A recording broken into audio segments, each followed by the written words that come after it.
তো গাইস আজকে আমি দেখাবো আমার ইউনিভার্সিটির একটা ক্লাসরুম। তো এটা হলো আমার ইউনিভার্সিটির, এখানে আমাদের আজকে প্রোগ্রামিং পরীক্ষা হবে। তো আমার সাবজেক্ট হলো গিয়ে মেকানিক্যাল ইঞ্জিনিয়ারিং। তবুও আমাদের প্রোগ্রামিং পড়তে হয়, কারণ ইঞ্জিনিয়ারিং ফিল্ডে এরকম স্পেশালি মেকানিক্যাল ইঞ্জিনিয়ারিংয়ে। আর এটা হলো স্যারদের ডেস্ক, এখান থেকে ওরা অপারেট করে মূলত মাল্টিমিডিয়া। এই যে এই প্রজেক্টরটা থেকে এখানে প্রজেকশন হয়। তো মডিউলের মধ্যে যা যা আছে উনি এখান থেকে সব দেখে পড়ায়। আর এখানে সবাই স্টুডেন্টরা বসে, মোটামুটি এখানে প্রায় 50-60 জন স্টুডেন্ট বসার মতো অ্যারেঞ্জমেন্ট আছে, কিন্তু সবাই তো বসে না, আসে না।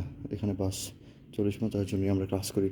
তো এই ক্লাসটার মধ্যে সবচেয়ে ফেভারিট জায়গা হলো গিয়ে এই যে এই প্লেসটা। কারণ ফেভারিট জায়গা হওয়ার কারণ হলো গিয়ে এখানে খুব সুন্দর সানলাইট আসে।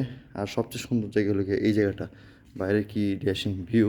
এই ভিউটা আমার কাছে সেই লাগে।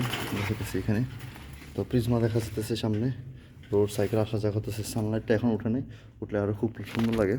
ইউনিভার্সিটির মধ্যে আমার এটা সবচেয়ে বেস্ট প্লেস বসার জন্য, কারণ এখানে সানলাইটটা আসে ভালো, আর এখান থেকে ভালো ভিউটাও পাওয়া যায়। আমার কাছে এই জায়গাটা খুবই ভালো লাগে। আজকে আমার প্রোগ্রামিং পরীক্ষা হয়, এখানে বসবো, টিচার আসবে, পরীক্ষা দিব। খুব সুন্দর লাগতেছে জায়গাটা। আর এটা হলো আমার ইউনিভার্সিটি, আরও অনেক বিশাল ভিতরে। ওই যে ওইখান থেকে শুরু করে এদিকে ভিতরে আরও বড়, ওইদিকে আরও অনেক রুম আছে, এটার অনেক ল্যাব আছে, ফেসিলিটিস আছে, বিশাল বিশাল। একদিন আমরা লাইব্রেরিতে ট্যুর দিব ইনশাল্লাহ।